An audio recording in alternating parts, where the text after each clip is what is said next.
Harga cabai di pasar tradisional Mardika Ambon, Maluku yang melonjak tajam beberapa pekan terakhir kian dirasakan pedagang.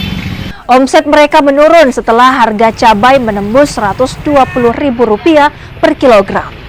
Para pedagang kini tak berani mengambil stok cabai dalam jumlah banyak, sementara mereka khawatir alami kerugian. Selain cabai rawit, komoditi cabai keriting juga masih dijual dengan harga tinggi, yakni Rp70.000 per kilogram. 1 kilo 120, satu tupa 10.000. Pengaruh itu saya tahu kan, tapi kan boleh yang 50 saya boleh. Saya berani banyak mas. Jual sedikit sah? Sedikit. Kenapa jual sedikit? Takut rugi. Takut rugi ya?